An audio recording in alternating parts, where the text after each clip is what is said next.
Opa, tudo bem? No vídeo de hoje eu vou fazer a análise completa do card do UFC 327. Primeiro card numerado do UFC em quase um mês que vai ter na luta principal. É o título dos meu pesado sendo definido entre Jiri Prochazka, ex-campeão, e o desafiante Carlos Ulberg. Evidentemente, antes dessa luta a gente vai ter uma infinidade de outras e vamos falar de todas agora. No combate que abre o card, a gente vai ter o Charles Radtke enfrentando o Francisco Prado. Charles Wright é um cara que já tem 6 lutas no UFC, tem um cartel, 4 vitórias e 2 derrotas, só que enfrentando nomes de projeção e qualidade duvidosa. Ele venceu o Daniel Frunze, que não venceu na companhia na sua última luta.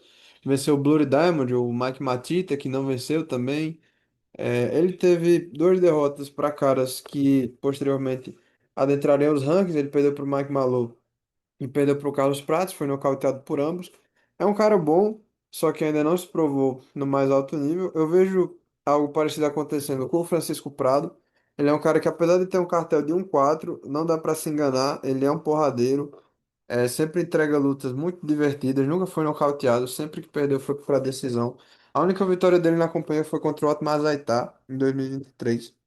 Depois disso, ele perdeu consecutivamente para Nikolai Veretennikov, para Jake Matthews, para ele perdeu pro Zé Huber. Então, lutas duras. Talvez o Zé Huber seja que não tenha envelhecido muito bem, mas as demais derrotas dele envelheceram bem. Ele vai entrar para essa luta com uma certa desvantagem física, principalmente por ter sido anteriormente um peso leve. Ele é um peso médio, um peso meio médio, meio unidimensionado. A gente viu isso nas suas lutas anteriores. Eu acho que o Charles Wright tem o que é suficiente para vencê-lo. É um cara que busca a luta agarrada estrategicamente, é mais um strike, só que não se expõe muito. Eu acho que ele vai fazer isso contra o Prado, que é um lutador mais caótico, ele pode cadenciar de tal ritmo e vencer numa decisão. Depois, no peso médio, o Kelvin Gastelum vai enfrentar o Vicente Luque. Essa é uma luta entre dois lutadores que eram originalmente pesos meio médios. O Kelvin Gastelum não consegue bater o peso há algum tempo. E o Vicente está subindo de categoria. A última luta dele no peso meio médio foi contra o Daniel Rodrigues, que ele não bateu o peso, ele subiu para enfrentar o Joe Pyfer e foi derrotado. Na última luta ele venceu o Dustin Stoltzfus no peso médio, mas também não bateu o peso. Ele vai enfrentar o Vicente Luque, que vem em uma fase bem ruim, né? Perdeu para o Royal Alvarez na última luta. Antes disso tinha perdido para o Kevin Holland, a única vitória dele nesse meio tempo foi contra o Themba Gorimbo, que ele finalizou no Anaconda Choke bem rápido, depois de dar knockdown. Não envelheceu bem, o Themba ele perdeu depois para o Jeremiah Wells, que é um quarentão. O Vicente, ele, depois daquela lesão cerebral gravíssima contra o Geoff Neal, ele se tornou um lutador mais comedido. Eu acho que isso é bem visível nas últimas performances dele. Ele não vai mais para a briga quando, como ia antes. E continua absorveu danos do Joaquim Buckley, absorveu danos do Royal Alvarez, é, principalmente do Royal Alvarez, durante 15 minutos. Dito tudo isso, eu acho que ele tem o que é preciso para vencer do Kelvin Gastelum nesse momento da carreira. Ele é um striker bom, tem vantagem física, mesmo subindo de categoria, enfrentando o Gastelum na categoria que ele está adaptado. Eu acho que é uma luta muito melhor do que a que ele faria anteriormente contra o Daukaus, que é um cara, um grappler com poder de nocaute. O Kevin Gastelum busca a queda, só que eu acho que o Vicente tem o suficiente para defender. Uma vez em pé, daria certa vantagem para ele. No peso leve, a gente vai ter o duelo de invictos do UFC quando o Marcel Medeiros e o Chris Pereira subirem ao octógono. O Marcel Medeiros, ele chegou via Contender Series quando nocauteou com a joelhada o Issei Sakov. Depois disso, bateu Mark Chonsky, Austin Hubbard e a outra vitória dele, eu não lembro, todos na decisão unânime. Com exceção do Austin Hubbard, que foi na decisão dividida. O Padilha, ele chegou enfrentando James Lontop, pegou a luta de última hora e surpreendeu, finalizou no primeiro round.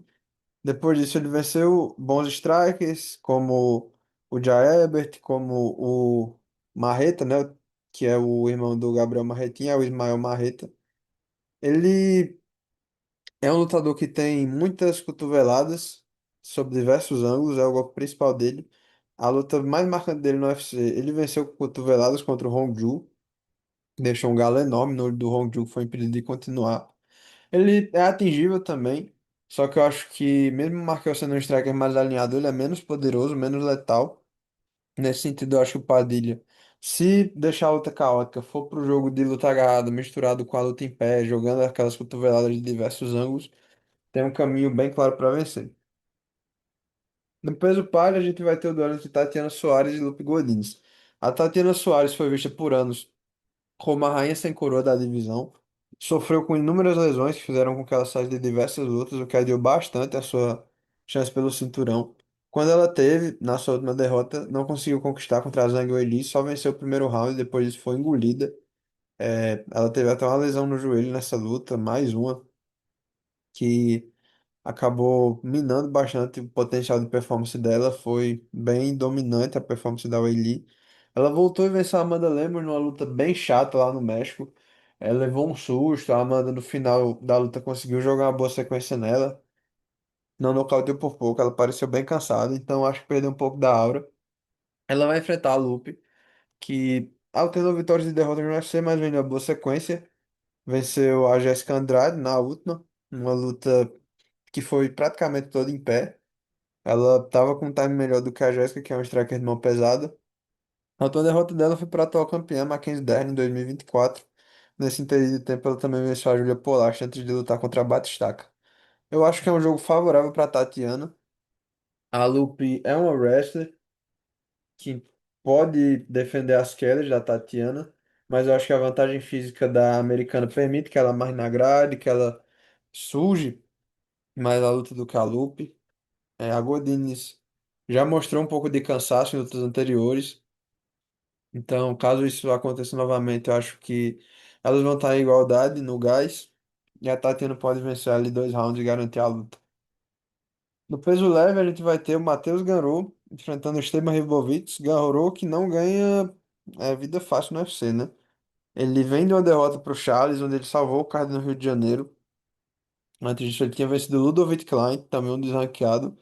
Mas isso não garantiu a ele uma luta boa, porque ele vai pegar o Esteban Ribovics, um prospecto porradeiro que só tem 6 lutas na organização, ganhou 4, perdeu 2, vem só de uma vitória contra o Elvis Brener, antes disso tinha perdido para o Najat Haqparast. Eu acho que é um salto muito grande para o Ribovics, em nível de competição. Ele foi quedado pelo Najat, ele foi bastante quedado pelo Lek Radzhabov. Não sei como vai estar essa defesa dele. O Ganrou absorve alguns golpes também, já demonstrou isso. Foi atingido pelo Rafael dos Anjos, foi atingido pelo próprio Ludovic Klein. Ele costuma levar a mão, levou a mão do Dan Hooker, de Allen Turner. Só que ele demonstra boa absorção, sempre volta. E eu acho que isso pode acontecer novamente se ele conseguir botar para baixo. É bem provável que ele vença o Ribovics. Eu seria até mais ousado em dizer que ele pode conseguir uma interrupção depois de algum tempo sem fazê-lo. Nos meio médios, o Kevin Holland vai enfrentar o Randy Brown. Essa é uma luta de dois caras que têm um perfil muito parecido, lutadores que por muito tempo rondaram o ranking. O Kevin Holland chegou a entrar algumas vezes, o Randy Brown, por sua vez, não. Ambos agora são desranqueados, mas são dois dos melhores desranqueados da categoria. O Holland, ele vem de 2 derrotas consecutivas, perdeu para o Mike Malloy e tinha perdido para o Daniel Rodrigues. Essa luta contra o Daniel Rodrigues, perdão, contra o Daniel Rodrigues não era esperado que ele perdesse, ele perdeu, foi uma grande zebra. Contra o Mike Malloy, ele até conseguiu fazer frente ali no terceiro round, mas perdeu claramente a luta. Antes disso, ele tinha vencido em sequência Vicente Luque e Gunnar Nelson. Ele vai enfrentar o Randy Brown, que vem de uma derrota acachapante para o Gabriel Bonfim. O Marretinha foi nocauteado no segundo round com a joelhada. Assim que ele dobrou o olho, caiu mal, caiu fedendo. Depois ainda tentou reivindicar e não ter sido nocauteado, mas sem sucesso. Antes disso, ele tinha vencido o Nicolas Dalby, nocauteou no segundo round, mas tinha levado um susto também. Chegou a ser apanhado em certo momento. Eu acho que na mão e na luta em pé, o Kevin Holland tem vantagens. Se for para luta agarrada, o Holland tem boas finalizações, o wrestling dele é bem ruim, ele costuma ser derrubado, mas não é o jogo do Randy Brown. Ambos devem lutar em pé. Eu acho que o Kevin Holland tem mais armas se a luta ficar nesse formato. No peso pena, a gente vai ter o confronto de duas das maiores estrelas do Bellator, Patrício Pitbull, provavelmente o melhor lutador da história da companhia, enfrentando Aaron Pico, que não foi campeão da organização. mas que ainda é um lutador de bastante hype. O Pitbull, ele chegou no UFC já numa sequência um pouco ruim, ele tinha perdido uma luta no Japão, derrotou o Jeremy Kennedy para defender o cinturão, ficou um ano naquele imbróglio com o Bellator. Depois de um ano assinou, foi derrotado pelo Pantera, pelo Yair Rodrigues na decisão unânime. Em abril de 2025, voltou 3 meses depois e ganhou do Dan Ige numa decisão bem morna. Ele vai enfrentar o Aaron Pico, que chegou no UFC sendo derrotado pelo Leron Murphy. Leron na época era invicto, nocauteou ele com a cotovelada giratória, uma luta em que o Aaron Pico não estava mal. Tava conseguindo pressionar o Leron contra a grade, só que aí se abriu demais, como acontece às vezes, foi nocauteado pela cotovelada giratória. A última vitória dele faz 2 anos, foi contra o Henry Corrales, quando ele ainda estava na PFL. Eu acho que é uma luta favorável pro Aaron Pico. Eu achei o Pitbull nas duas performances dele no UFC muito receoso, apático. Ele nunca foi um lutador agressivo, sempre preferiu contra-golpear. Eu acho que o Pico vai corrigir isso, talvez venha com a abordagem de botar para baixo, para fazer uma luta mais segura. Não sei se o Patrício vai conseguir defender as quedas. No boxe, o Pico ele tem mais volume, o Patrício tem falado bastante em achar o queixo do Pico em alguma dessas interações. Acho bem possível, só que se ele não conseguir, diria que há uma boa vantagem pro norte-americano. No peso pena, a gente vai ter a luta de despedida do Cub Swanson, e ela vai ser um combate na medida contra o Nate Landwehr. O Cub, ele não luta desde 2024, quando nocauteou o Brico Quarantino no terceiro round. Ele passou um ano fora, né? Teve lutas marcadas, só ficou ausente mesmo, tá voltando agora, quase um ano e meio depois. Antes disso, ele tinha perdido pro André Fili, em junho de 2024, numa decisão dividida que muita gente acha que ele ganhou. O Cub, mesmo com a idade, consegue manter um bom retrospecto. Normalmente ele é derrotado por lutadores mais jovens, como o Jonathan Martinez, que vinha chegando, mas barrou outros, como o Hakim Daoud. Então ainda é um cara competitivo, mesmo com a idade. Ele nunca sofreu muito com knockouts, a maioria das derrotas dele foram através de finalizações. Então eu acho que tá bem conservado. Contra o Nate Landwehr, ele vai ter um cara que vai trocar em pé com ele. O Lander, ele vem de 3 derrotas nas últimas 5 lutas. Ele perdeu por último pro Morgan Charrier. Antes disso, tinha perdido também pro Do Choi, tinha derrotado Jamal Emmers, mas quando tentou subir no ranking, perdeu uma decisão unânime pro Dan Ige. Eu acho que é uma luta muito favorável pro Cub. Muita gente vê o Lander como um lutador mais visceral e que talvez com mais chances de conseguir um nocaute. Eu acho que isso pode ser verdade. Só que eu acho que o Swenson ainda tem um queixo duro. O Lander é atingível, bastante atingível. Nesse contexto, eu acho que pode ser uma despedida legal pro Cub Swenson. No peso meio pesado, Dominic Reyes vai enfrentar o Johnny Walker. Então a gente fala que é o duelo de dois caras que batem pesado, mas que já não tem mais queixo. O Reis e o Walker, eles foram nocauteados na sua última derrota. O Walker pelo Volkan Ozdemir no primeiro round, em 2024. O Reis pelo Carlos Ulberg, em setembro do ano passado. Ele tinha conseguido uma série de boas vitórias.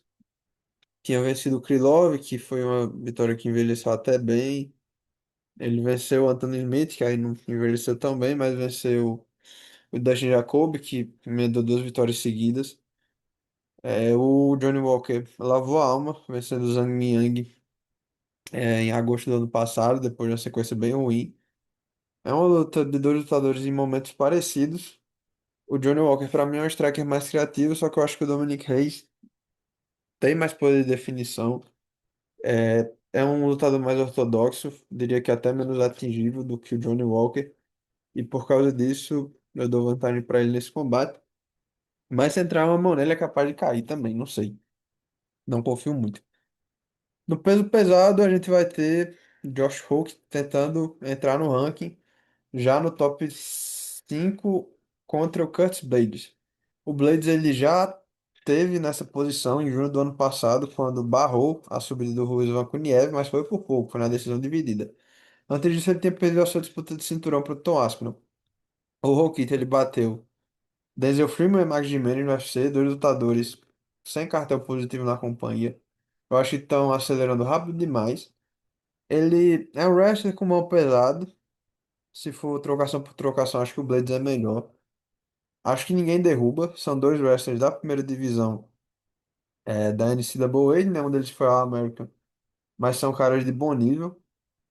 Eu acho que se tentar derrubar, quem consegue é o Blades, porque eu acho que tem vantagem física. O Hulk é mais rápido e o Blades já foi nocauteado 5 vezes, então é algo para se prestar atenção. Mas eu acho que ainda não vai ser o momento de tirarem o Curtis Blades do top 5 da divisão. Eu acho que o UFC pode tentar fazer isso novamente, porque a divisão é rasa e tudo mais. A gente tem alguns lutadores que alternam momentos, só que eu acho que dessa vez não vai ter uma passagem de guarda. No Come Event, a gente vai ter o profissional Azamat Muzarranov enfrentando Paulo Costa, o Borrachinha. O Muzarranov vem de 6 vitórias seguidas no UFC. Na última, venceu o Rakic, bem lavado já, bem mais pra lá do que pra cá. Nunca perdeu na carreira, antes disso ele tinha vencido Brandon Ribeiro, Alonso Menefiro, Tafon Chuк. Tinha conseguido alguns nocautes, foi para a decisão com o Dustin Jacoby e venceu. É um cara que é bem alinhado na luta em pé, não busca tanto wrestling, mas consegue defender as entradas, como um tipo daguestanês. Tem a mão pesada e tem um gás bem bom, principalmente levando em conta a composição física. O oponente dele, o Borrachinha, ele tá subindo de divisão, um movimento que surpreendeu muita gente, depois de ter vencido o Kopilov, que era o 14º da categoria de baixo, ele pega o sexto da categoria de cima. Ele tinha tido uma sequência de derrotas para o Whittaker, Sean Strickland, sendo essa sua última perda em junho de 2024. Eu acho que esse combate é na medida para os dois. O Muzarranov ele é um peso meio pesado baixo, só que o Borrachinha não vai ter vantagem física. Dentro desse contexto, eu acho que ele pode vencer. O Borrachinha já demonstrou certa dificuldade com o gás, e o Muzarranov, mesmo tendo esse físico não tão vistoso, ele não cansa. Tem um ritmo muito intenso durante os 3 rounds. E eu acho que essa pode ser a tônica dessa luta, a vitória do Muzarranov na decisão. Por fim, no Come Event, a gente vai ter a disputa do cinturão entre Hiri Prohaska e Carlos Ulberg. Prohaska, ele tá indo para a sétima luta no UFC, sendo que essa é a sua quarta disputa de cinturão. Ele já disputou contra o Glover, contra o Poatan 2 vezes. Foi campeão batendo o Glover e perdeu as duas pro Poatan. Ele encontrou no Alex o seu Nemesis, só pede pra ele, não pede pra Rountree, não pede pra Jamal Hill. Ele nunca lutou contra o Ankalaev, é o único top que ele não enfrentou, e agora tá enfrentando mais um top, que é o Berg. Ele chega a Startle Shot de uma maneira meio estranha, sem bater os tops da categoria, como o Rountree, como o Ankalaev. A sua melhor vitória foi o Jan Blachowicz, em uma luta que muita gente acha que ele perdeu. Acho que ele pode até ter vencido, mas não fez muito. Ele venceu antes disso o Erdemir e depois venceu o Dominic Reis. A única derrota dele foi pro Kennedy Nzechukwu na estreia em 2021. Kickboxing por kickboxing. Eu acho que o Berg é muito melhor, muito mais alinhado. A luta em pé dele tem mais fundamento. Só que o Prohaska é aquilo. Ele é um cara que é muito caótico. A forma dele lutar quase sempre privilegia ser atingido para bater depois com mais força. Eu não sei se o Bag aguenta esse ritmo por 5 rounds, por isso eu dou uma vantagem pro Prohaska aqui. Confesso que com um pouco de torcida, porque gosto bastante dele. É um cara muito bom. Então é isso. Esse foi o vídeo. Na semana passada não teve porque eu tive um problema com o meu computador, mas no domingo a gente vai ter o matchmaking também dessas lutas. Valeu.